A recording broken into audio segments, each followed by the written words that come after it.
Welcome to the Collective Awakening podcast, creating a loving and sacred space to share truth and knowledge, bringing together from around the world like-minded souls who wish to share their truth and wisdom in this great time of conscious awakening.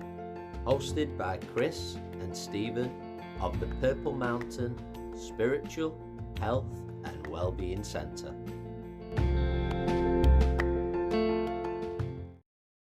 That after. Okay, friends, welcome to the Collective Awakening podcast.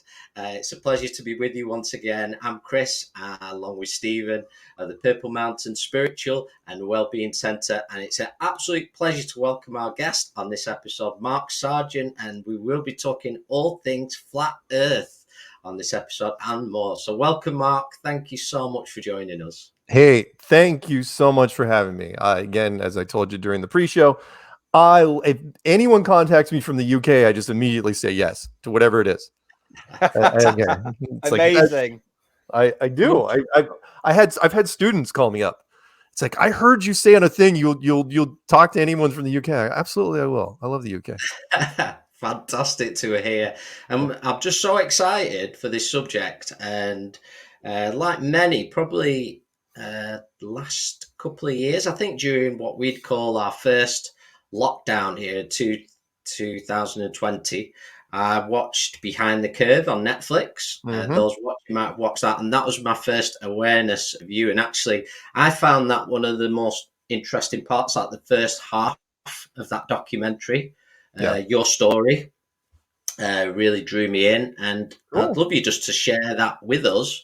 What brought you on this pathway, and what drew your interest and passion to what you're doing? I got into this, and yeah, if you watch the Behind the Curve documentary, which is, I know everyone in our in my community, they hated it, and I knew they would, because the people that made the film did not like us. Yeah.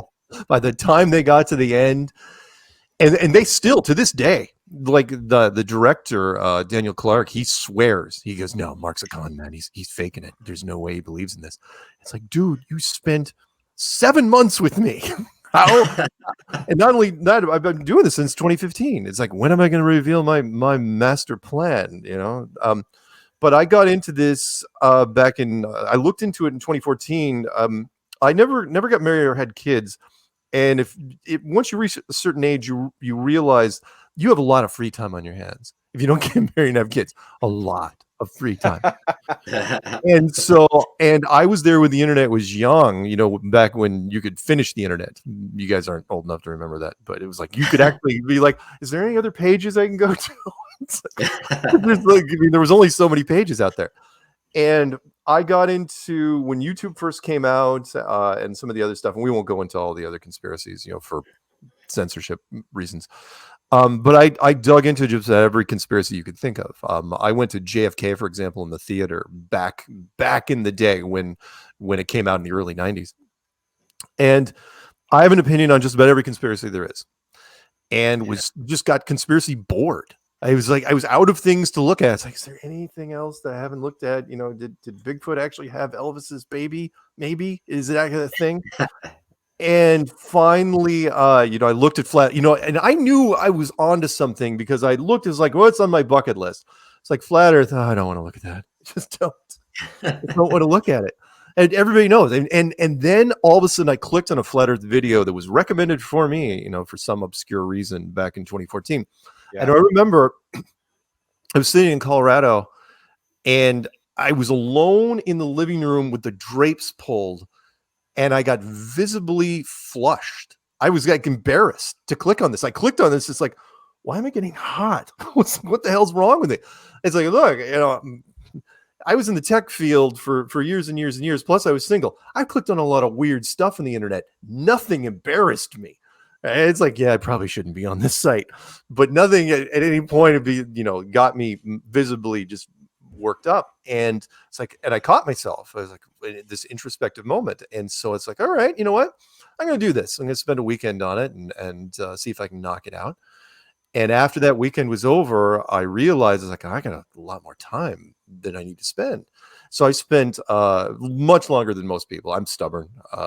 So I spent 9 months chewing on this thing. And as you know from the documentary, I mean, then I just had that weird, woke up in the middle of the night, and it was some of the clearest writing I've ever had. Where I remember getting up at like 3 a.m. and going and taking a shower, and I could hear the narrative in my head. Not in somebody else's voice. It wasn't one of those crazy things, right? It was like a demon's voice. It's like, here's what you will write. No, it was my own voice. And I was going through paragraph after paragraph and going, yeah, I can write this. Plus, I'm going to the other side of the scale, and I'm going to look at it from the flat earth side. And I sat down, I was just punching it out paragraph by paragraph, never went back. It was, again, writing, it's usually 2 steps forward, 1 step back. That was not happening. I mean, yeah, a few grammar things here and there, but I'm done, and I'm finished it, the first clue, and I'm going, well, might as well narrate it. So I grabbed a crappy gaming mic and recorded it. And I mean, it felt kind of like, you ever watch Forrest Gump? You remember that movie from back in the day? Remember when he was running cross country, right? It's like, well, got to the end, might as well turn around and keep going. That's how it felt. It was like this weird instinctive thing to where I made the first 7 clues in 8 days and took a little break. I mean, the process started over, the next morning, got up early. Back then, I didn't know anything about video editing. So I was like, I'll just crank, I was learning as I went, and really thought. And then I thought, okay, I'm going to put all my contact information, hoping someone will come back and shoot it down. And the weirdest thing happened. People weren't shooting it down. I had just this interesting assortment of people, from subject matter experts to media to just people out of the blue calling up. It's like, yeah, man, I want to know more about this. And then subject, pilots and air traffic controllers and people, stuff they didn't talk about in the documentary. They're going, yeah, man, it's not that crazy. Here's why. And then, of course, media, the call was like, okay, you might be crazy. Tell me, what's going on. And then the next thing you know, things started snowballing and more people got on board, and all these channels were popping up where people, people in the documentary like Globebusters and Jaron and Patricia and stuff like that. And everyone was making all this stuff. And it's like, what is happening? To where the next thing 2019, for example, I think I did conferences in 7 countries for this. And well, okay, and real quick, we were talking pre-lockdown. I was on my way. We could do no wrong. I was on my way to go back to London for a 3rd time to shoot a McDonald's commercial for Pancake Day, because it's apparently a thing over there. Pancake Day, Pancake Day, in February. Yeah, it's amazing day. Well, you're a fan. I had no idea. And they said, well, it's round, it's flat, it'd be perfect, and it's like, it was going to happen. And I'm going, yeah, this is going to be so cool. And then all of a sudden, borders closed. And that was it. And then we didn't do anything for 2 years. So, but yeah, it's been an amazing journey. And I wouldn't have changed a thing so far. So I just want to ask you then, Mark, what's really, really interesting, people tapping into the podcast tonight. Yeah. And what do we mean by flat Earth? So I think it's really good to start there. What is the theory on the flat Earth? What are we talking about? Okay, you are not living. Okay, mainstream science says you're on this tiny little rock covered in a little bit of water and even a smaller amount of gas that's flying through an impossibly huge universe, like 4 different directions simultaneously at incredible speeds. Not only is the Earth supposedly spinning 1,000 miles an hour, but it's going around the sun at 60,000 miles an hour, and the whole solar system is flying sideways like a dinner plate at 500,000 miles an hour, and then going around the galaxies at 2 million miles an hour. And our model is that you're not going anywhere. You are basically living in a building, a snow globe, for lack of a better term. Everyone knows what a snow globe is. I mean, I could say planetarium, but that kind of dates me. In terrarium, not everybody has lizards or tarantulas. And so you're living in a building that is monstrous, absolutely monstrous. And we didn't, even our best and brightest, didn't figure it out until about 1960. And when they figured it out, they're like, yeah, we're not really telling people. Because civilization had already been put in place, and we'll probably talk about that. But yeah, you're living in a building, let's say a snow globe.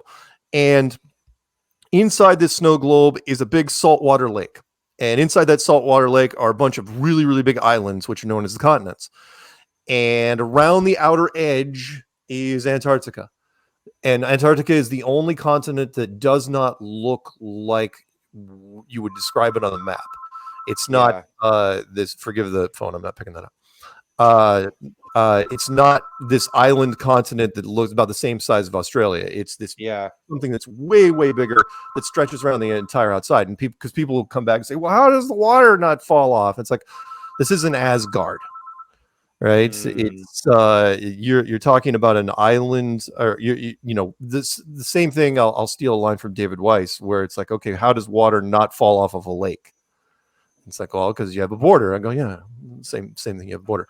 The stars and the sun and the moon are basically just lights in the sky. And what's outside of it, we don't know. But there is no space, as far as you know. Every space has been defined by, to us by mostly different space programs. But you're living in something, a planetarium. The argument, and I don't even know where the nearest planetarium to you guys is. But you go to a planetarium and you see people say, okay, can you see the Jupiter up there? Yes, I can. Does it look spherical? Yes, it does. Can you land on it? No. Why not? Well, because it's just light on a ceiling. Who's to say that you're not just living in a much, much bigger thing? I mean, come on. The power of Hollywood and illusion, we can do incredible things right now, visually. And that's where we are. So how's that? Pretty good? Yeah, that's amazing. Absolutely amazing. What's really interesting when you were talking before, when you explained about your journey, how, once, you've done your writing and you got your message out there, how people sort of came to you. And did you say like pilots and people that actually worked on with airplanes and stuff came to you? I found that really, really fascinating, how a lot of people, and I find when we were getting into, me and Chris were very big on anti-fracking, how a lot of the media really clever, trying to sort of make us all look like hippies and we're stupid and we're unintelligent. Actually, a lot of people, very, very clever people, will be interested in this kind of thing and believe it as well. We're not all stupid. We are very academic. We are very intelligent. Oh yeah. Yeah. And like one of the first, I recorded all of them, almost all. People have heard this before. If I ever write an autobiography, it'll be called Unsolicited, because nobody, I didn't have to pick up the phone. That was how I knew there was something going on here, is that people just kept calling me. I never had to reach out. Like the one of my first subject matter experts was a United States Navy missile instructor for the Sparrow missile system. And he'd been doing it, training people on it for 10 years. And he comes out, out of the blue. And I said, look, I can make you anonymous. He's like, no, man, I'm not going to be anonymous for this. And it's like, that's really awesome. And he even took video from inside the training facility for this. And I don't know if it was classified, but I didn't get in trouble for it, which is nice. But he was one of the first people to say, along with a lot of other military people, it's like, no matter what weapon you use, whether it's a cannon or a missile or a torpedo or whatever, he goes, the curvature of the earth and the spinning of the earth is never factored into the firing solution, ever. He goes, it's in the manual, it's mentioned. It's like, oh yeah, we heard about it, we never use it. It's like one of those things that has just been glossed over for years and years and years. No different than putting the globe in the classroom of every student. I don't know if they do it over where you guys are, but in the States, we put the globe in the classroom when you're in first grade, and basically we leave it there. It's in the corner for 12 years until you graduate. One of the finest pieces of conditioning ever. I mean, we have people here that'll join the military because the flag's sitting in the corner for 12 years. It's like, oh yeah, it's the flag. It's where I live. I'm willing to fight for it. And then the globe down there, it's like, oh yeah, that's the globe. That's where I live. I'm willing to defend it. And people get really riled up about it. It's pretty amazing. Yeah. What's really interesting there, Mark, so I want to ask you one more question there, Chris. I know you want to chip in, is what I find really fascinating. So you talk about this dome. We're all in this dome, Mark. Right. What do you think we are here as a human civilization? Why do you think we're here? Why are we in this dome? Do you think there are thousands of other domes? Oh, oh yeah. Why would this be a one-off? Yeah, do you think it's friends from other worlds, aliens involved in this? Oh yeah. Okay, first off, yeah.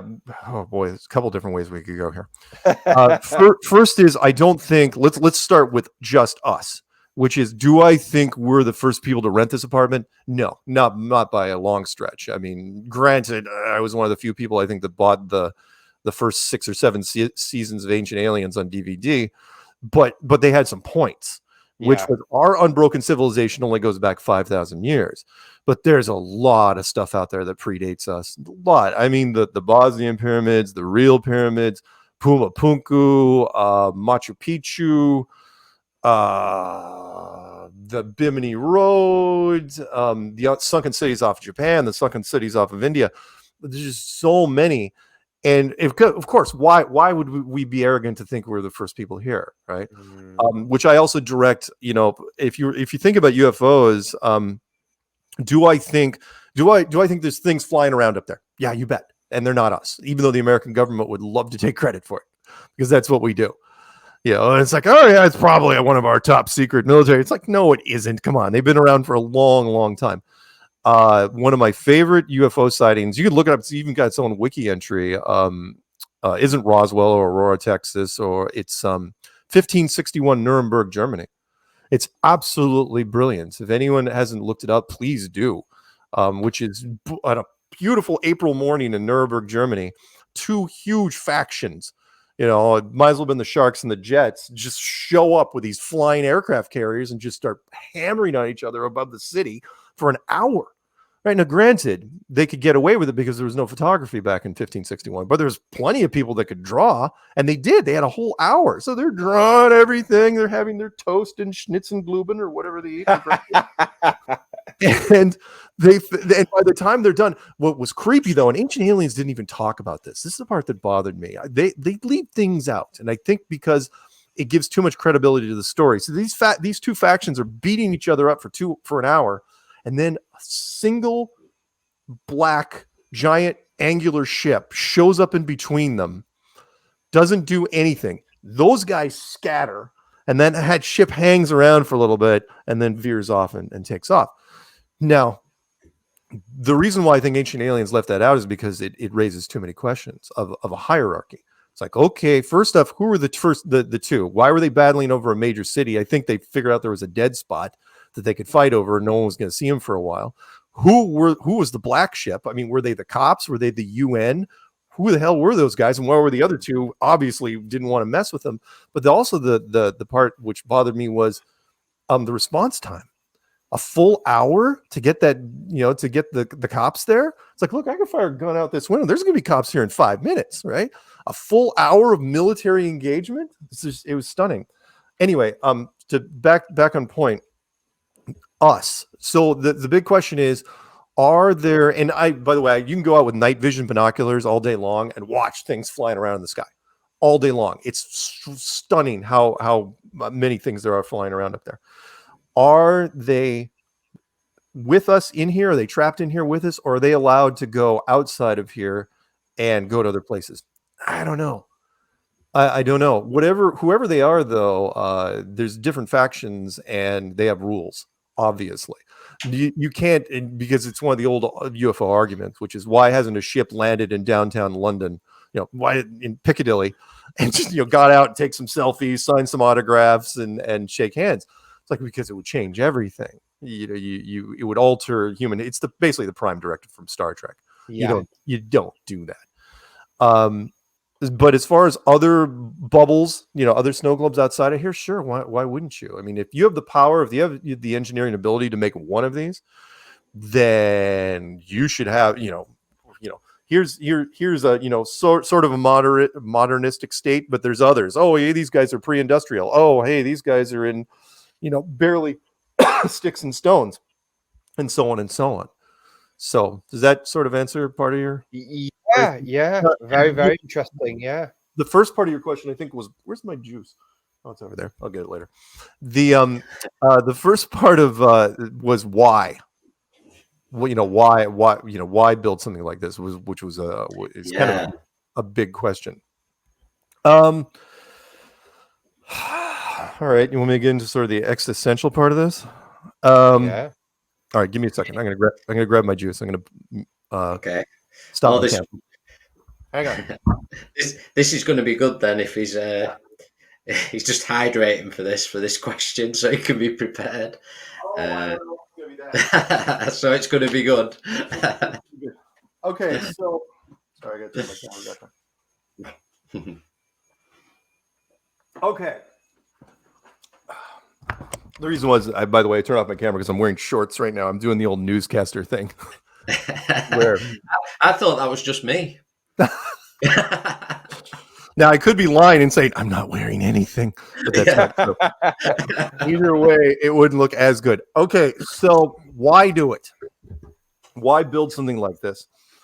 I'm a big believer in dualism, which is you can't fully appreciate one thing without the opposite. So, which is why trust fund kids get so screwed up. You know, kids are spoiled rotten, you know, the royals, right?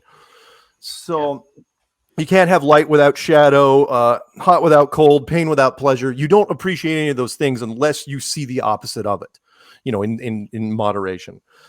So I try to explain to people, I use, and this has been covered in different, this isn't an absolutely new concept. It's been covered in different science fiction stories. Even a Twilight Zone episode touched on this briefly, which was, let's say you had a genie's lamp. In fact, there's a new movie coming out touching along those lines. I'm really anxious to see it with Tilda Swinton and Idris Elba.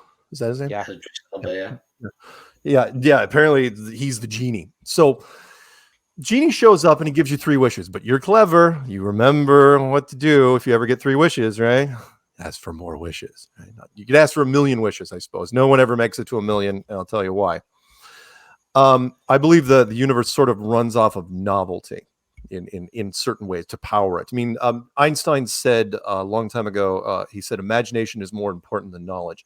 That always puzzled me coming from a physicist, right? And he's like, why would imagination be more important than knowledge? You'll see why in a second. So you get 1 million wishes and you start rattling off stuff, right? Of course, most people are dumb and they wish for money almost immediately, followed by, oh, I want to date this actor or actress or whatever it is. Okay, so fine. If you're smart, you go for immortality, perfect health. You get to change your looks and make you look however you want. You date everyone you want to be. You become a rock star. You become a prince. You become a pirate. Whatever it is, and you start running down the list, right? Burning through the wishes. Problem is, eventually, you're going to run out of ideas because, if you ask for immortality or whatever, if time and space isn't an issue, kind of like why they don't put clocks in casinos, things start getting weird because you're compressing time to where time is meaningless. So eventually, you start running out of ideas, and you go to the genie. And you're going, hey, I've been everything. I've done everything. I sat on a beach with margaritas for 150 years. It got a little stale. And you're wondering what to do. And the genie says, well, I got something. You're not going to really like it much, but it's going to change everything. It's like, all right, give me the pitch. The pitch is this. I'm going to send you to a place. Limited lifespan. Unlimited ways to die, mostly suffering. In fact, the world is 99.9% conflict. Doesn't matter how beautiful you are, how powerful, how talented, there's always something to complain about. Always. And it's like, wow, that sounds terrible. Why would I go there? And it's like, well, because once you're done, whether you're 70 or 80 years or whatever you want to do, you're going to come back here and everything will be brand new.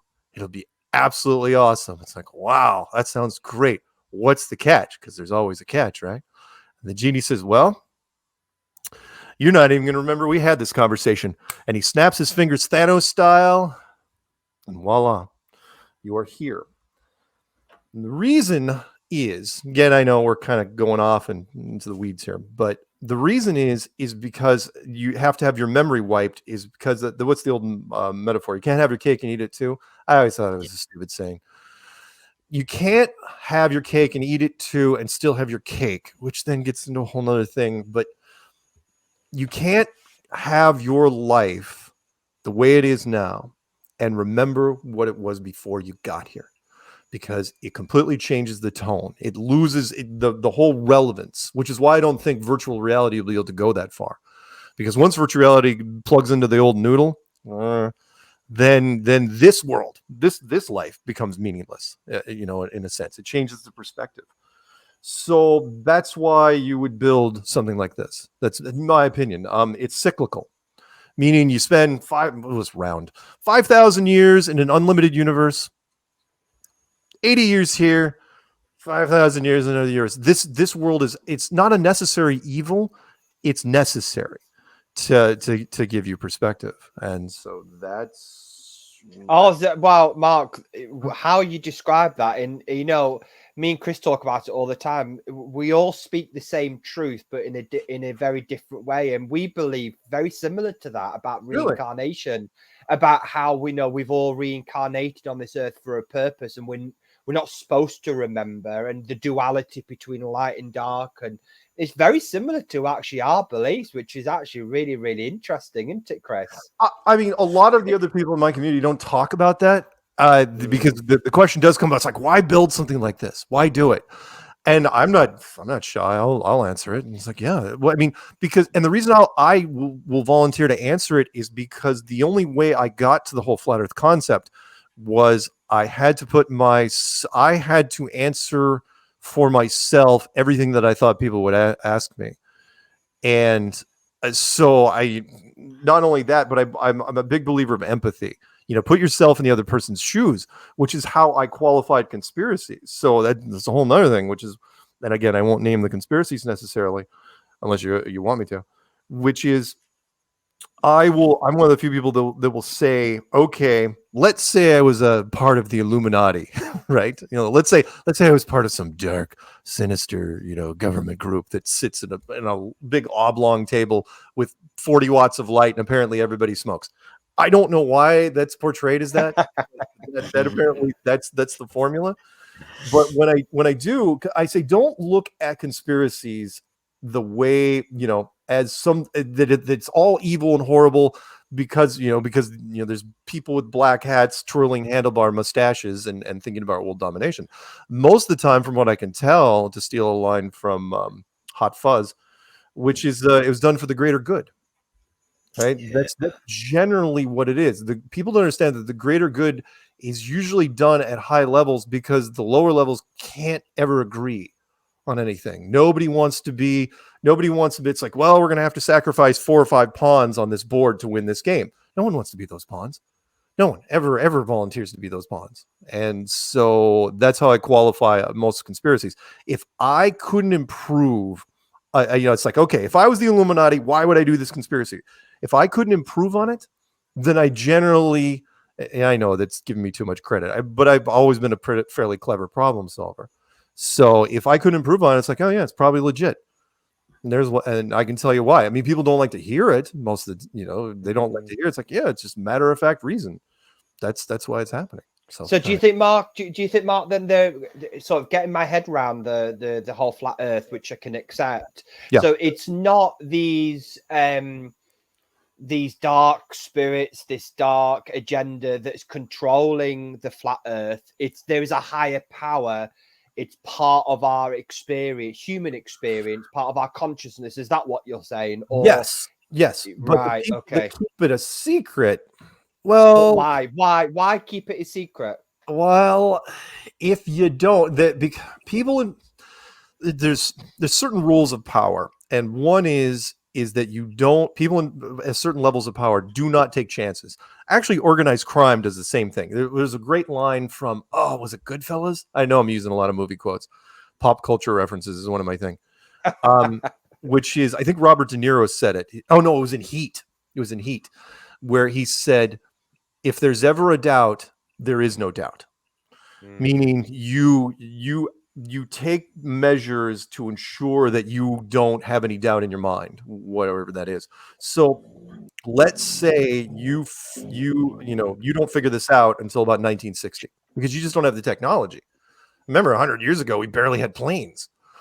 And so in 1960, you figured this out. You have the old maps that I try to tell people is like, look, the King of France, let's pick on France, had the maps in I don't know 1600, right? If he's actually had the snow globe, someone put it down, it's like, that's where you are. What could he do about it? He had wooden ships and he had horses. That's all he could do until you have the tech, the planes and the tractors and the heavy diesel ships. You're not gonna be able to do anything.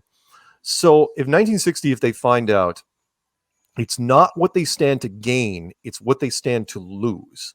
Remember, the most powerful or the most valuable currency in the world is information. Always has been. Yes. Whatever it is, especially if you have information that other people don't have. Go into the Rothschild conspiracy, a great example of that.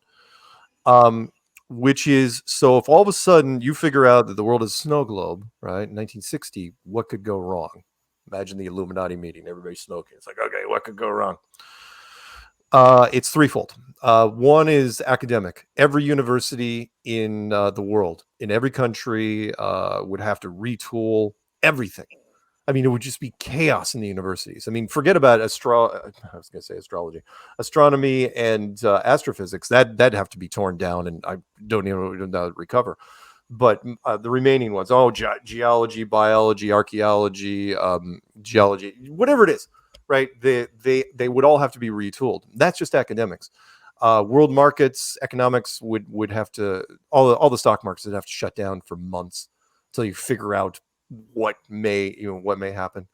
But the big one is religion, which is the five five major religious houses of this world: Buddhism, Hinduism, Judaism, Islam, and Christianity. You're giving them leverage against science simultaneously, right? Those five groups control 80% of the population. No, most definitely, yes, definitely that. And you're telling them, oh yeah, we know that science has been beating you over the head with textbooks for 5 centuries at least, but you probably should show some restraint, right? No, it's the same groups that, they have no problem with words like burning, and so they would, they'd come straight at science and they'd say, okay, so you were wrong about something really, really important. What else are you wrong about? Well, I don't know. How about evolution and carbon dating and the Big Bang theory and dark matter and just about every theory we've had over the last 50 years? Science would never be able to recover. So that Illuminati meeting becomes very, very short at the end, where it's like, so do we tell people? And the guy at the end laughs. He goes, no, we're not telling anybody. We're going to keep this between us. In fact, let's lock down Antarctica permanently. So except for some people that want to get pictures taken with penguins, let's lock it down. It's the only unbroken treaty in the history of anything. And then they militarized space, and then the Americans pretended to go to the moon, and people bought it. I ask, by the way, I will give credit where credit is due, because there's a Japanese space program and the Euro space program and the Chinese and the Russians and us. I think there's like 5 countries which apparently are launch capable, even though Israel supposedly went, but that's a whole nother thing. You know who didn't get into it? You guys. The UK didn't. I think that whole stiff upper lip British dignity type thing kicked in. I think at the highest level, British like, yeah, we're not faking that. You guys can do whatever you want. We're not doing any of it. Oh yeah, we'll throw a couple people on your space station, but a British space program, no. And in fact, I'll even go so far as there was one of the British directors that directed, I think it was Diamonds Forever, one of the James Bond, Sean Connery films, where if you remember it, I know it was a while back, but Sean Connery was running through a Hollywood film set, and he runs through a fake moon set. And no one really even talked about it. And the astronauts in the fake moon set couldn't catch him because they were still in character and they were running in slow motion and they couldn't catch him. It's brilliant. It's absolutely brilliant. So yeah, Mark. Sorry. No, go ahead. I find that really interesting, Mark. I just wanted to pick up the point about Antarctica. Yeah, and it's something I wasn't aware of. And I think I caught it on something when I was looking and just refreshing my mind about this subject. And can you tell us a bit more about the agreement and who can step foot on Antarctica? And, yeah. And why you can't? So in A little backstory behind that. The Antarctic exploration, most of it was done by a Navy admiral called Admiral Byrd. And I don't think they talked about him much in the documentary. But he went down there, and basically from 1920, what did I say? 1929. Basically, the better part of 30 years. He was the first man to fly apparently around the North Pole. And you're thinking, wow, he's going to spend some time. It's like, no, whatever he found on the North Pole, immediately the United States Navy said, okay, you're going out of the south to basically Antarctica. And he flew his own planes. And he flew bigger and bigger planes for better part of 30 years. And then during Operation Deep Freeze, 55 to 56, he finds something which we still don't know. I mean, Antarctica, back up even a little bit more, which was there was all sorts of countries exploring Antarctica all the way up until World War II. And then everybody left Antarctica except for one country, Nazi Germany. And if you remember your Indiana Jones, right? People thought, the Germans will do anything to win the war. Oh, yeah. They would do anything to win the war. They were one of those groups. If Harry Potter's wand was somewhere in the middle of the jungle, they're sending people to go get it. If the Ring of Power is somewhere, they're going to go find it. The Ark of the Covenant, oh, hell yeah. They were going after it. So while everyone else was fighting World War II, Nazi Germany was down in Antarctica doing stuff, do mysterious things. So right after World War II ended, Admiral Byrd, right after the surrender of Japan, he took a full-blown carrier fleet down to Antarctica called Operation High Jump, not classified. 5,000 men, support ships, the whole 9 yards. And we don't know what happened there, but there's a lot of speculation they were trying to root out the last of the Nazis. But whatever happened in by 1954, it was over, because he went on television and was talking about how there's going to be all these countries down there for the next 100 years, and they're going to be fighting over minerals, and there's a mountain range made out of coal, and there's oil, and there's uranium, the whole 9 yards. And he was actually worried. He's like, well, we might even get into a conflict down there. And then the next thing you know, he goes to Operation Deep Freeze, and whatever he found, I think he found part of the outer marker, which was the edge of the snow globe. At least was within striking distance. At that point, he comes back, and he was going to go on another media tour, and he died of a heart attack back at his home in Massachusetts. Maybe suspicious, maybe not. If you look at the guy, he looked like a picture of health. I mean, career military man. Nothing seemed to be wrong with him. And then in 1959, almost immediately after that, they started working on what's known as the Antarctic Treaty. And you can find it. There's PDFs, easy to find online. And is the only unbroken treaty in the history of treaties, which says that no corporation from anywhere can set up shop in Antarctica forever. And to your fracking thing, I joke about with people. I go, look, in the United States, we can start fracking in your neighbor's backyard in a week. It does not take long to do, because all you have to do is, start throwing briefcases of money at people, and they absolutely will do it. And yet those same companies, huge amounts of liquid assets, cannot touch Antarctica. In fact, I've used British Petroleum as an example many a time. It's like, not only are they not allowed to go down there, they're not allowed. Here's the red flag for me. This is what really got me into the whole, really pushed me in deep into the rabbit hole, which was, you're not allowed to talk about it. So if you're British Petroleum, you could run full page ads in the London whatever newspaper, and every month saying how great it would be to have us set out the jobs and, economic security and all this stuff. You're not even allowed to do that. Since when has that ever happened? And it's like, oh yeah, I know exactly how that played out. Some government official goes to the head of British Petroleum and they say, so you're not going down there, and it's under national security blanket. I can't tell you why.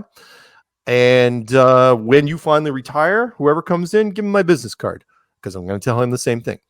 And that's it. That is all that she wrote. And to this day, I think at any given point, there's less than 5,000 people in Antarctica. Nobody owns it. Nobody owns Antarctica, which is staggering. Everybody owns every inch of real estate outside of Antarctica. But this massive continent, nobody owns anything. nor corporations. The only people that are allowed to go down there are military scientists, and the occasional tourist. I mean, you can pay, I think in British pounds, I think it's around 13,000 British pounds to take a trip down there, and it is extremely hostile. In fact, the whole continent screams to go away. Most people don't know that most of the continent sits above 14,000 feet. This whole, imagine something the size of Australia, but almost nothing's at sea level. Altitude sickness kicks in at 7,000 feet. And it's just an amazing place. And to this day, the only cool thing I ever really that gleaned out of that was, if you remember some years ago, I've got the video on my channel. They pulled it since. You remember when Fitbits came out? Those stupid wristwatches. Oh, yeah. Yeah. I say stupid, and you're probably wearing one. The Fitbits came out, and people didn't understand that well, some people did. It's like, oh yeah, they can track where you jog or you cycle or wherever. So it's like, oh look here, I rode around London, and here's my path, right? Has a little built-in GPS system on it. People didn't get that because it was a new technology. We miss things. We, especially in America, we develop stuff and we don't realize the implications. Basically, military guys were wearing these, right? And they only track guys on the ground. But all of a sudden, we have the nerds over here, and they don't miss anything. It's like, hey, look, here's a Fitbit map. You could also see what other people are doing. Now, you can't figure out what they're doing by name, but you can see their pattern. And all of a sudden, we were seeing patterns, of people that were doing things in areas of the deserts where there's no roads, there's no anything. They're basically secret military bases that people were running patrols on. But there were also a couple in Antarctica, big ones, really big ones, where the path was just freaking monstrous, and there's nothing out there. You zoom in, there's nothing there but snow. And then all of a sudden, Fitbit's like, oh yeah, we should probably shut this down. And so I think they restricted, they turned it off for certain areas. But anyway, sorry, there's my long-winded Antarctica thing. No, it's really, I'm sure a lot of people found that really interesting. Our listeners, I certainly did. Look it up. Hey, Antarctic Treaty, 1959. You can look, if anyone wants the PDF, seriously, you can type into Google, you can absolutely find it, or you can email me and I will give it to you. Yeah, this is what I like about this subject we're talking about, because it encourages us to question what we're presented with. And I don't think there's anything wrong with that. I've said a million times on this podcast, it's only a lie that doesn't like to be questioned. The truth doesn't mind at all. So I feel that's so important to talk about these things. But what I want to ask you is, backtrack a little bit to the moment that you really clicked on to the flat earth theory. Now, what was that point? What was the piece of evidence or the fact that you came across was like, that's it? Well, there's three little points. The part that the Jerry Maguire moment that got me to build the clues was just the fact that I couldn't use NASA to defend the globe anymore. Meaning everyone goes to NASA. Oh, it's like NASA can prove and knock it down in 2 seconds. And you imagine metaphorically, there's a warehouse full of boxes, with NASA on it, and you keep going through more and more. It's just empty boxes with a few pieces of packing popcorn. That was the moment for me where I was running into, I couldn't, no matter what I did to try to defend the globe, because I was a huge globe fan. I used to collect antique globes from eBay. I'm not kidding you. I was fascinated with the icon, and I had world maps all over my walls. But that's what got me into it. Wasn't any particular topic. Was that I couldn't find the silver bullet to kill flat Earth. And since I couldn't do that, I said, okay, again, the clues that I made were basically just a cry for help, which is I made them and put them out there. That's why I put out my contact information. It's like, somebody call me. I didn't want to sound like I was just weird, but I might as well have just said, somebody call me, tell me what I'm doing wrong here, because I can't prove the globe in a court of law anymore. The part that got me to continue the clue was the Antarctic Treaty. The part I was just telling you, where again, money rules the world, right? Capitalism. We won't talk about Russia or anything else. Capital. I mean, that's kind of a joke anyway. Russia loves money as much as the next guy. But the fact that greed and money and power run everything, and yet those same three forces couldn't crack Antarctica. Meaning somebody at some point had to say, yeah, I don't care how many $1 trillion we might make off resources. Nobody's going. Sorry, let me throw this in here real quick, which is the big reason why you lock down Antarctica is because of the money. So you have British Petroleum or Exxon or Mobil or these companies that are down there doing stuff. Well, what if one of their planes goes off course? What if one of their helicopters goes off? Because they're gonna. I mean, the land markers are not great out there. Somebody's gonna get lost in the snow, and that's the discussion somebody at the big long table has. It's like, so what do we do there? It's like, well, we'll have to clean it up, some loose ends. It's like, yeah, and how many times are we gonna do that before people start talking? It's like, what happened to these workers? What happened to that plane? What happened to this? And so finally, whoever the head honcho is at the end, it's like, you know what? Just freaking lock it down. Put some big chains. I don't care. Just don't tell people like there's frost giants or anything like that. Don't mention Game of Thrones. It'll be fine. And they did the same thing. Sorry, I will get to your point about my biggest flat Earth proof. But they did the same thing with the moon missions, which was the American moon missions. There were no stars in any of the photos ever. And I don't care how many times a photographer say, well, it's an exposure setting. It's like, so change the exposure setting. You're going to bring, but then they double down and the astronauts, during press conference, well, we didn't see any stars. It's like, that's a bunch of crap. So eventually you kind of like the baby with the bathwater thing where, at one point someone says no stars. And the reason why you can't show stars in any of the moon missions is because it takes one nerd, because remember, they're date and time stamped, all the photos.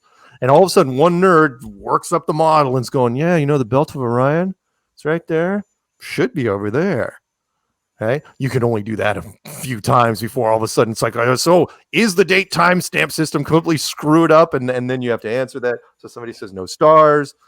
But sorry, my biggest proof for the flat Earth, it was after I made the clues, and probably at least a year and a half, that really got me into it, was the gravity versus the vacuum of space, which is something that the movies do, which is, things are done for dramatic effect in movies, right? There's what's the Mark Twain, the humorist Mark Twain, he said, never let the truth get in the way of a good story. And he's right? I mean, we do it in Hollywood all the time. It's like, and like movie blood, a great example. Movie blood is never the right color. It's always red, always. Why? It's because people don't understand that when large amounts of blood dry, it's like a scab. It dries black, right? But they tried that in the movies. It's like people's like, why is there all that black stuff on his shirt? Like, oh God, fine, just freaking make it red, right? Even though it should be black. Same thing with pressure. So gravity versus the vacuum of space. So it's not like, so in every time you see like a space movie, if they're in a vacuum, space, if there's a hole in the hull or whatever it is, you always hear this, and people are like, get the duct tape. We only have 2 minutes of air left, right? And any submarine guy at any deep water scenario, pressure person will tell you, it's like, no, it's not like that. It's instant. It's absolutely horribly instant. Look up. There's a wonderful video on it, not a violent or not a gross one, on YouTube called. Look up. The Germans love doing this. It's called Vacuum versus Steel Rail Car, and they apply a vacuum field inside, not aluminum, steel rail car, and it crushes like a monster's hand, just going right. It's that fast. What's my point? My point is, if you have a second floor in your building right now, and you're upstairs is a small vacuum chamber, right? Maybe 10 feet wide. Who cares, right? You pop the valve on that thing. What happens? It's not like the movies. It's instant. It's absolutely incredibly instant, where everything in your room is going to be equalized. It's the second law of thermodynamics, which says that pressure cannot exist next to non-pressure without a barrier, right? It's why if you watch any video on YouTube or TikTok or whatever, put anything in a vacuum chamber, anything like a football or a balloon or anything that has some sort of air, it's going to expand and explode. Okay, so you just know that all your air just went upstairs from your room right now. So when you go outside, why is our atmosphere still here? and your response, the only response you can give is gravity. And then I come back and I say, "Ooh, you mean the same gravity that couldn't keep the air in your room from going upstairs? That gravity?" So what happens? And I've known this as scientists. They just deflect. They just go off into another direction. I go, what happens at the bleeding edge of space? What happens when our atmosphere ends and a vacuum begins? The pure vacuum of space, if that's what you want to call it. And they don't have an answer. I go, doesn't it make more sense? Because remember, it's called atmospheric pressure for a reason, right? So doesn't that mean you're in a pressurized system? And mean, again, I didn't come up with the law. It means it has to be a barrier. It has to be. We'll throw one more trendy one for you. Climate change. Doesn't the term greenhouse gas make more sense if it's an actual greenhouse? I never understood that. Even as a kid, I never understood that. They talked about fluorocarbons and everything rising, all helium, hydrogen, whatever, rises up, and then it gets to a point and just stays there. Okay, why doesn't it go into space? And it's like, maybe some of it does. I was going, yeah, but what about the rest of it? So that's the biggest thing for me. I mean, sorry, go back one, which is the thing that gets most people, the general population, the thing that gets probably 90% of the people into our groups is long distance photography, by far. I didn't come up with it. I don't remember who did, but instinctually, people just started running down to the beaches with HD cameras and shooting long distance over water and started calling me saying, "Dude, I can totally see this lighthouse from 40 miles. I can totally see this boat from blah, blah, blah." I'm going, and it's like, yeah, but water lays perfectly level. I'm going, and it's like, yeah, but here's the curvature of the earth, the formula. And they started showing me this stuff, and sure enough, they were correct, which was the curvature of the earth is a mathematical formula, and you shouldn't be able to see over a certain distance. And they could. And since lots of people live near water, I mean, most of the population lives near some body of water. In the States, we have a little more stuff, but yeah, you shoot long distance over water, and you can see stuff. So there you go. Wow. So what I wanted to ask you about as well, Mark, was the observation of flight patterns as well. Oh yeah. In fact, I got to give credit. It was a British guy that tipped me off to that back in 2015. He goes, look, it's kind of one of those mystery men. It's like, look at the long haul flights. I can't say anymore. Click. Right? It's like, okay, long haul flights. So what he was talking about is the long flights that go from South America to Australia, or United States to New Zealand, or something like that. When these flights, when you look at them on a globe, they take these weird high arcing angles, and especially in the southern hemisphere. Notably, let's focus on those. If you're going from southern hemisphere to some of the southern hemisphere, like say South America or Africa to Australia or New Zealand or something like that, they'll go over the equator. They'll go north all the way to like California and then go back down. But when you look at it on a flat Earth map, the flat Earth map, if you guys want to know a top down what it looks like, just look up the UN flag. That's the easiest way to look at it. The UN flag, which is also the AE map, which is the azimuthal equidistant map, which is also the flat Earth map, are absolutely identical. But if you put that same flight path on that AE map, it becomes a shallow dog leg or almost perfectly straight. And it doesn't make any damn sense. In fact, we even found, we've been doing this for 7 years now, where the emergency landings get even weirder. So like there was this wonderful flight from, I think it was Taiwan. I want to say Thailand or Taiwan, close enough, that was on its way to Los Angeles. And a woman all of a sudden went into labor. It's like, oh boy. So if you look at the flight path on a globe, it's like, oh, well, they're going to be going right past Honolulu, Hawaii, great hospitals there. It's like, no, they diverted north to Anchorage, Alaska. And it's like, why would they go to Alaska? It doesn't even make sense, especially, for something like this. And when you look at it on a flat Earth map, no, that's where you go. That was the closest airport, was Alaska. Even though Honolulu on a globe map, again, you're going straight to Los Angeles, that should be it. And again, hiding in plain sight. It is absolutely brilliant. And the way the pilots and the planes are set up, They don't pilots. It's a very precarious position for pilots. Let's say you're a pilot, right? You're a navigator, and you know most of it's automated now anyway. But let's say you're bored and you figured this thing out. Who are you going to tell? Who are you going to go to? You know what do you? You're really going to go to your airline or the FAA? It's like, yeah, man, I think the maps are wrong. I think it's fine. And in fact, we have pilots. There was one from KLM that got benched because of this, and I knew she was going to, but she didn't care. She's like, no. She says, I'm going to talk about this. I talked about it in a video. I said, you would be better served if you just said you were followed by a UFO for a couple hours, because they will bench you for that. And yet you're going to come back. And I mean, she had to get a psychological evaluation for something like that. But the between that and just don't forget also that the GPS system, there's three parts to it. The GPS system, also known as the Global Positioning System, that's an American-made system. DOD, Department of Defense. That is all military. That is all us. That's why it was invented in the first place. But really all it is a fake satellite program that's still running the old LORAN system, which is our system. LORAN, LORAN, which is the old ground-based radar system that they augmented with cell towers and other things.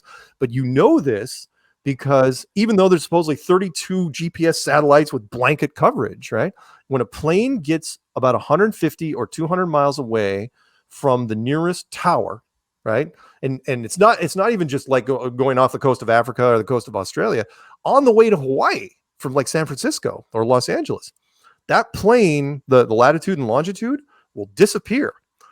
And even though the plane is on screen, the little icon's still on screen, the latitude and longitude go into estimated or approximated mode, which means kind of like what it says. We know approximately where the plane is. Yeah, we don't know exactly where the plane is. But as long as they keep heading on this path, they'll probably make it. And when they come within 200 miles of whatever their destination is, they can course correct when they do that. And it's amazing. That's why if you're old enough to remember the those 777s, the one was a flagship that went down in the Indian Ocean. Right. And they never found the black boxes or never wanted to talk about the black boxes. It's like, how'd you lose freaking 777? How? Well, there's been a few cases, quite a few flights over the many years that have disappeared. A few years ago, it was that Asian one. Do you remember? And it got lost in Australia somewhere. Yeah. And they had GPS system, and they don't know where it went. There is a lot of dodgy stuff out there that I think the governments don't sort of help themselves. But what I found fascinating, Mark, is that when you look at the maps and stuff like that, and I spoke to Chris about this, 2 points to this, you never hear about Africa in any news or media. And the other thing is, you never know about the Pacific, the Pacific Ocean, and there's apparently thousands of islands and the other side of the world, and you hear nothing like that in the maps, or anything like that, which I find incredibly strange. The Pacific Ocean, a lot of people don't realize, is monstrous. It is absolutely, the North Pacific, the South Pacific. In fact, even on the globe model, forget about the flat Earth model. Even on the globe model, you can turn the globe a certain way, and it's nothing but ocean that you see. It's that big. I remember I had a world map on my wall, and I cut out, just to fit it on the wall. I remember I was cutting out. I was like, well, I hope I don't have to cut out continents, right? And I didn't. I just cut out huge swaths of the Pacific Ocean. There's some people that say that there could be an entire massive continent that's hidden out there, or a series of other smaller continents, the size of New Zealand or maybe Australia, that no one's run into because they're just kept a secret. Now, is that possible? Sure. I mean, look at some of the later explorers like Amelia Earhart, right? Who went down, her plane eventually crashed, ran out of fuel. That made sense to me because if the maps are wrong, if the globe maps she was using are wrong, then she would have eventually got to this point where it's like, oh yeah, I can make it to this island, it's X number of miles away. And it actually was further. And she's, that couldn't have been fun for her. She's like, where the hell is the island?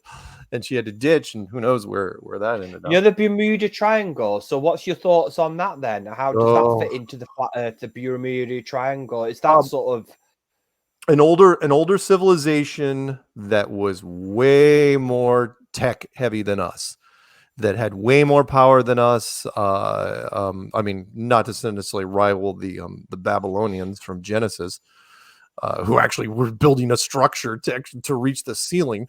But these guys, whoever was running, and the Bermuda Triangle would have been part of the whole Bimini Road, as you know, the Atlantis, thing, or maybe even the continent of Mu, or the remnants, whatever they've got out there.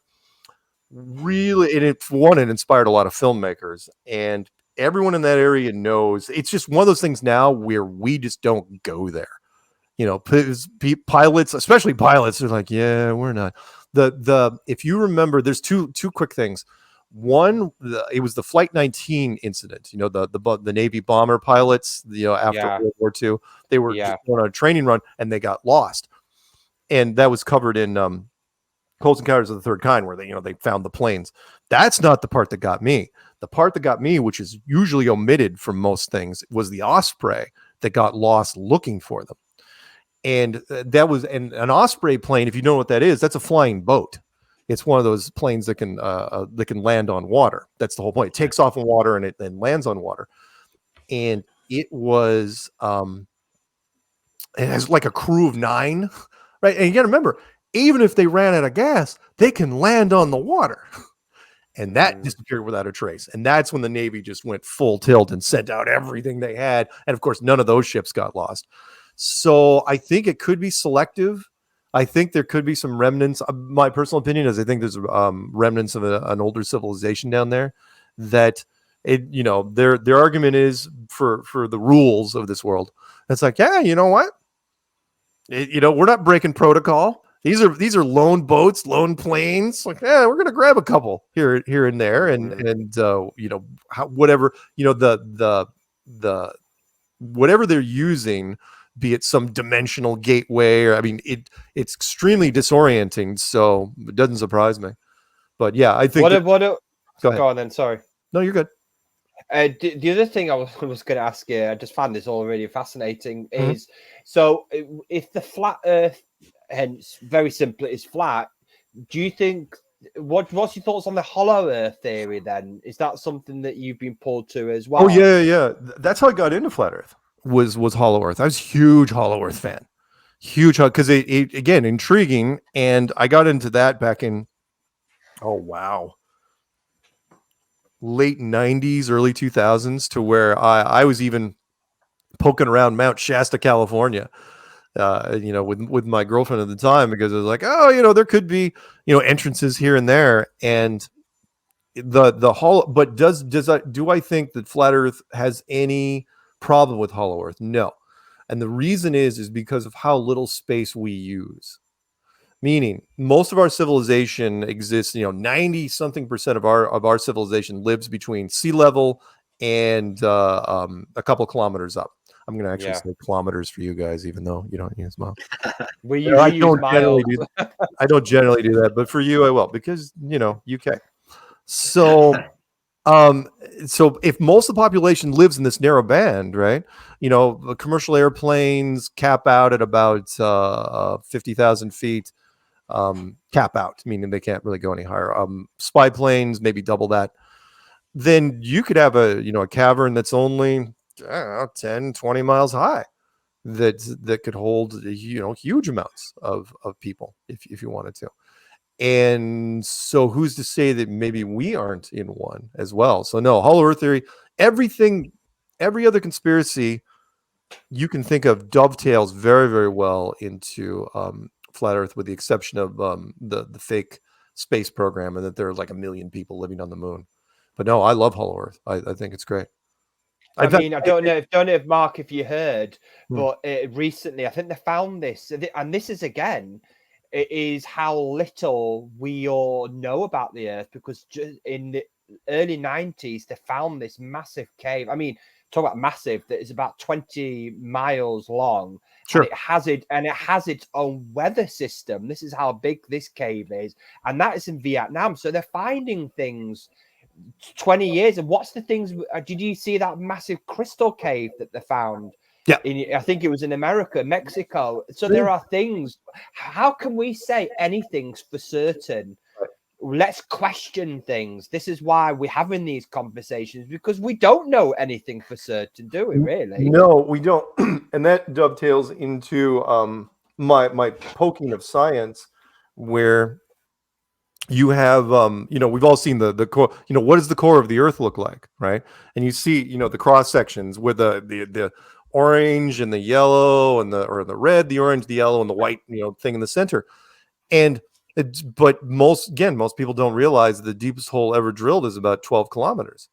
It's done by the Germans and the Russians. They could not get past that depth. Could not do it. It's like, okay, that's barely a tiny fraction of what it would take to drill to the core. So how are you showing this? And in fine print, if you look in Wiki and different sciences, the scientists will say, well, we're extrapolating from volcanic and blah. But truth is, we really have no idea what's down there. It's like, then why are you showing us this? It's because that's what science does. Science puts there, it's like, this is our best guess, stamp. They're never going to put a question mark on it. And Neil deGrasse Tyson, Brian Cox would probably say the same thing, which is, by the way, there's only 3 media scientists in the world, if you guys didn't know. Neil deGrasse from our side, Brian Cox from your side, Michio Kaku from Japan. That's it. Those are the only guys they put on television when it comes to major scientist things. But Neil said that science is right whether or not you believe in it. And it's one of the most arrogant things I've ever heard in his life. We basically saying is like, if we say it's true, it's true. Yeah. But then something comes along that completely blows it out of the water, and then they just change the definition. It's like, okay, this is the new truth. It's like, you're not going to apologize for the first thing. It's like, nope, we're not. We're science. We don't apologize for anything. Which is why, and I usually poke at them with the easy stuff like cryptozoology, which is animals that they think are myths until they can actually get one in a lab, right? So the giant panda. Science just laughed. It's like a giant panda, a black and white bear that only eats bamboo. Oh, that's a great one. And then all of a sudden it's like, oh yeah, here's one right here. Or the giant anaconda or the giant squid. They keep doing the same thing. So my quote is science right until they're not. Right? I mean, you're looking at human evolution, or another thing they've just found, I think, in Russia or parts of Asia, the new fragments of bone, another species of the human species, right. A species that wasn't like the human. So I think there are things we can't say, well, science does this, puts a stamp on something and says, right, now that's going to be taught. Like the pyramids were built by slaves. No, it wasn't built by slaves. Right. We have to expand. This is the expansion of our consciousness. When they say about humans that we're only been on this planet 5,000 years, I don't think so. We've been here millions of years. Yeah. I think we've got to shove these scientists out the way and bring the real people in. It's a nice thought. I made a video called the Code of Credibility, which is anyone in a white lab coat. We've been conditioned to like the police officer's uniform or the fire department. When you wear a white lab coat, you are immediately given more credibility. Immediately. I mean, it's like, oh, well, that's obviously a smart person standing over there. To your point about the pyramids, by the way, my one visit to the pyramids was because I had read that if you go there and stand at the base of it, you realize that it absolutely has nothing to do with us.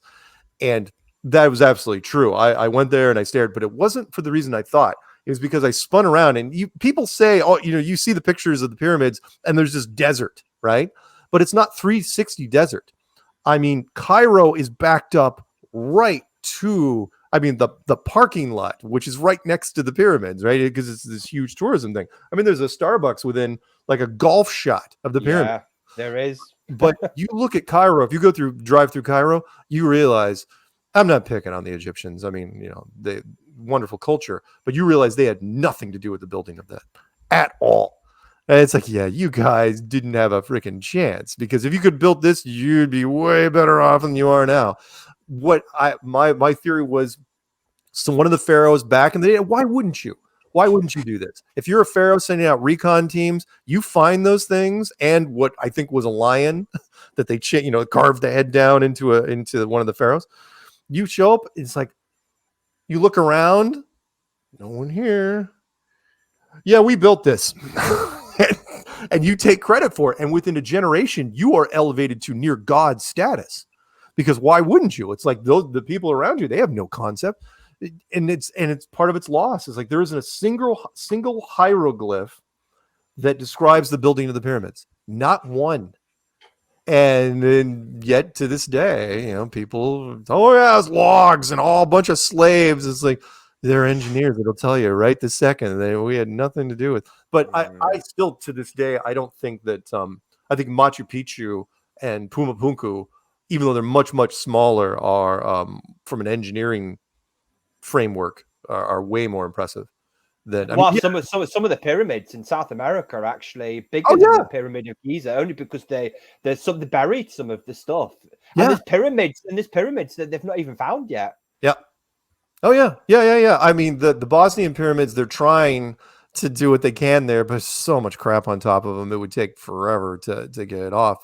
And even if they did, then you've got scientists trying to figure, they're going to have to make up stuff.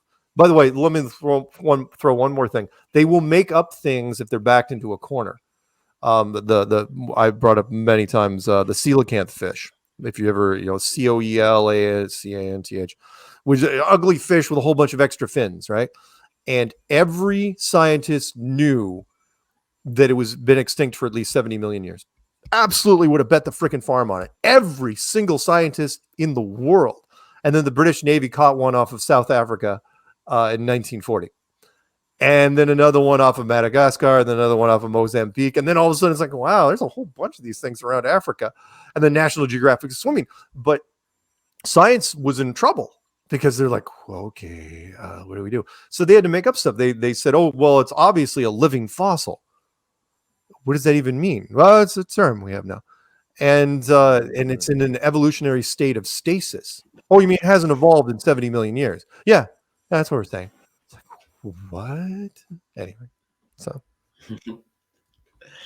It's just been an amazing conversation. This I feel like there's so many points. I keep mentally taking notes, saying I must look at that after. And I'm sure a lot of our listeners are going to be doing that, and I think that's great. We're opening the spectrum of our thoughts here, and that is certainly a big passion about what we try and do here on this podcast. Cool. And I really thank you for so many of your answers there, Mark, because I feel like you took us on a journey. There's a lot of stuff out there.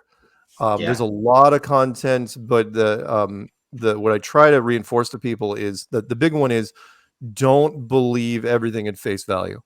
There's so many. Look, it's a world. It's a wonderful world, but it's a world which is based on a lot of layers of deception. People in power love, they protect their own. What I try to get to people is everyone's got their own wheelhouse, their own comfort zone, right? Everybody believes, I've tried to work backwards on people. It's like, so nobody ever lies anywhere about anything. There are no conspiracies. It's like, well, no, I'm sure there are a few. It's like, yeah, there are. I could spend an entire day on, we all know there's lies and conspiracies in business and politics and sports and entertainment. And even journalism and science happens all the time. It's just that what people are comfortable with, that they tend to get too complacent with the media, in that the media doesn't report on conspiracies. They label them. So if it's a big lie, it's a scandal. You guys love covering scandals. But if somebody dies during that lie, then it's a tragedy. But if it's an unproven lie, then it's a conspiracy. And it's like, okay, so basically there's media sanctioned conspiracies, and then there's everything else. and again, people, it's like, look, the media is owned by companies, which are owned by bigger companies, bigger parent conglomerates, and they all have their own interests, and they're not going to hurt their own. It's what we'd call just it's a narrative, like a story that's being told to us. A little bit like you mentioned at the beginning, when we're in the classroom and we're seeing the globe, where you see the US flag or all these things conditioning, even woven within some of our stories, and you could look at it the other way. There's also truth woven in some things like Alice in Wonderland. That I've looked at a few quotes from that at the moment. That there's little clues there. I have a challenge for your listeners, which is because I'm now hyper aware of it, and I've seen it in British shows and American shows and Australian shows and a lot of English speaking shows, which is, if no matter what show you are watching, if it's not directly space related like Star Wars or Close Encounters, something like that, you will inevitably find a globe in frame in just about every one of them. And you're saying, no, it's like, no. I'm hyper aware of it. It doesn't matter if it's a show from 30 years ago or a premiere, a show I just watched last week, which is, I heard rumors about this. I don't want to drag this out, but I've heard rumors that if you guys know anything about the entertainment industry, if you can become a producer just by giving money to a show. You can walk into any set there is and say, I want to donate $40,000 to your television program or movie. And they're like, all right, what do you want for it? You want your name in the credits? What do you want? Because that's all it takes to be a producer. And there are people that go in, it's like, I would like to help set this scene. I would like, whatever it is. And they look and it's like, all right, fine. And then you go in there and you put a globe in and, a couple other little things, and the director doesn't care because they'll take your money. And the globe, what's controversial about that? It's benign. And it's like, okay, fine. Yeah, I get every public classroom has to have a globe somewhere. But why is there a globe in that doctor's office? Why is there a globe in that billionaire's office? Why is there a globe on top of that filing cabinet of a detective in Chicago? Right? The whole room's a freaking mess, and there's a globe. What does that detective need a globe? What's it up there for? And it's not just like a passing shot. It's in frame for quite a while. And again, it's brilliant in that for $10,000, $20,000, I mean, that's cheap. You can do this, and the more popular the show, and you're taking the gamble because those sets don't change. So if the show runs for 5 seasons, that office doesn't change for 5 years. And you're like, yeah, that was a sweet investment. Other ones was like, died in the pilot. Who cares? We'll just print more money.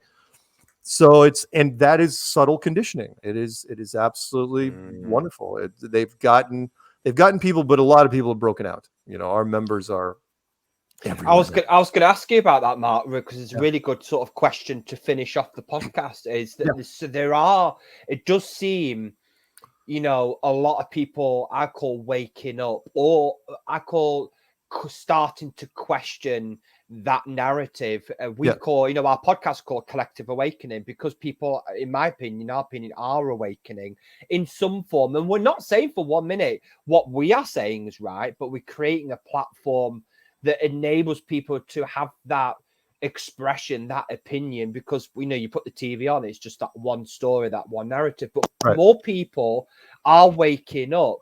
Why do you think that is? If I had to take a guess, twofold. One would be that they're allowing it. If you take the Illuminati side of things, they're probably allowing it to happen because they want some change to take place. But the other is that our civilization has kind of run its course. And we're in Act 3 now, and we're kind of in this state of flux, meaning every great story has 3 acts, right? First act, you set up the characters. Second act, you give them a challenge. And third act, it resolves one way or the other. And that's kind of where we are. We're in the middle of, the pandemic aside, there's all sorts of fun things that are happening out there, and in fact, my next podcast is going to be called Clowntastic, because it's just, the stories are just so out there right now. But I think it's inevitable. I think every society wakes up. Maybe that's part of the plan. Not everybody. I do believe, and it's another story for another time. The NPCs, zombies basically walking around that don't have anything inside them. But if our civilization lasted 5,000 years before it woke up, I say that's actually pretty good. Babylonians didn't last long at all. They immediately started building the bridge. It's like, yeah, let's do this, and then that it didn't go well. But I think it's just part of the cycle. Us waking up. That's what I'm hoping anyway. Yeah. So that was really interesting there, Mark, because perhaps maybe Chris as well, maybe you want to chip in here, is that maybe, if everything's happening for a reason and people are starting to question, I call stepping stones, humanity and part of the awakening as part of shedding the old, we have to start questioning things. And as maybe the idea for the powers to be is stepping stone to this new reality, that maybe we will step out of this globe and step into a higher purpose. That's what I'm sort of leaning towards. A new earth. I'm totally there with you. I'm a big believer in that this world feels like a school in a lot of aspects. It can only be one of three things: prison planet, which doesn't make any sense because it's a very nice prison planet. Entertainment, but if that was the case, there's a lot of people that aren't that entertained. And school, where you're here, it's somewhat entertaining, and kind of you're locked in, but you're learning stuff along the way. But eventually, the class has to graduate, and another one has to come in. And when you graduate, like a lot of things, like, you don't have to go home, but you got to get the hell out of here because we have a whole new group coming in. And I think the whoever makes it to the next stage, they're told, it's like, oh yeah, by the way, don't mess with the new class, don't mess with them. You can you can hang out with the Bermuda Triangle guys if you really want to, but for the most part, leave it alone. Oh, well, I just want to thank you, Mark, for joining us and just everything you've shared. It's been absolutely fascinating, and all I want to say to our listeners is, you decide. We've shared this information, and Mark's been so kind to join us and give his time to share this. So look into it for yourself, see what sits right for you. That's what it's all about. Have the conversation and feel your way through it. But I found it absolutely fascinating. And what I've found interesting, Mark, is there's been quite a bit of wisdom that I can really resonate behind it, if that makes sense. When you talk about duality and this earth being a school, and many things we really resonate with and talk about. So it's all happened for a reason, us coming together. And I'd love to do it again if you'd like to come back sometime. I would be happy to. And if you're over here in person, you're welcome to come and visit us. You know what? I may be able to, but I mean, as far as I know, the restrictions aren't bad now. Coming over here is a whole nother thing. But yeah, if anyone wants to find any of my stuff, just Google Flat Earth Mark. Yeah, that's it. And we'll post some links, whether you're listening or watching us, where we can connect with Mark. Just thanks so much, everybody, for listening, and thank you, Mark. Thank you so much. It's been, I've really enjoyed it. I could go on for another hour, really, but we're going to save it. We're going to save it for another time. Okay. And let everybody digest a lot of that information. So thanks so much. Until we speak again. Goodbye, everyone.